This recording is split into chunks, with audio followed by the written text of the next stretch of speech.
And that should be starting now. Hello. This is the ideas room at conductorelectronic.com. I'm going to open up Reaper here, my digital audio workstation. You can use whatever workstation you're using.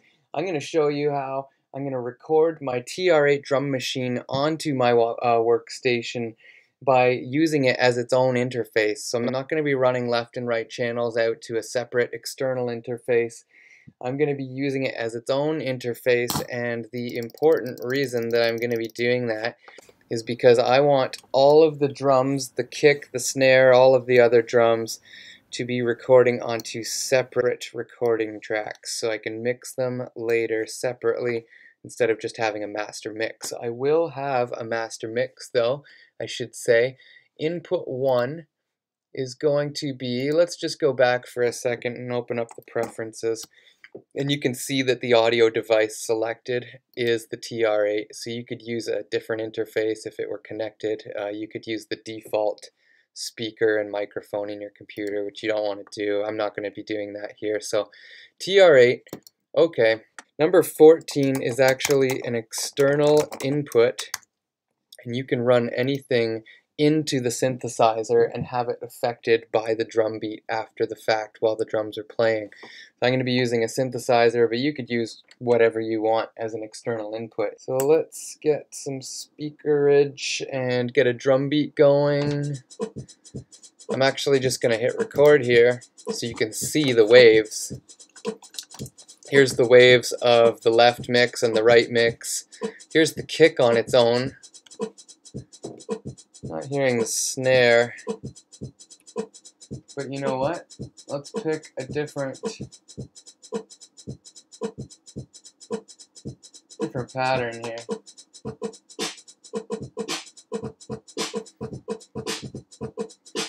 Okay, so you can see the left mix and the right mix, the kick, the snare. There's actually no toms being used, so that's why you don't see anything in those recording bars. And you've got a few other drums and then a few other drums that aren't being used. Here's the external input. This is kind of interesting. So I've got the synthesizer running through the drum machine. So the important part about running the synthesizer through the drum machine is actually for the effects that I can add to it later, like this side chain. So now you can hear that, and you can even see in the waves that the sound of the synth is pulsing to the beat of the drums, which I could only achieve if the drum beat were actually playing. So that's why I'm running it through and doing all of this recording all at once. Now if I want to add some scatter effects, there's also reverb and delay and accents that are going to show up in track 1 and track 2 of the master mix. But let's hear a scatter. So that's just a variation of this drum beat. It's sort of, you know, purposely glitchy. And you can make that just about as glitchy as you want.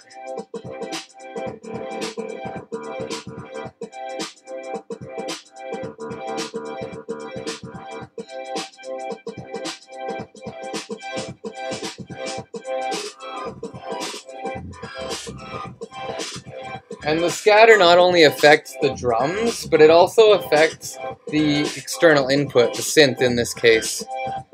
So I'm just going to stop that. I'm going to stop the recording.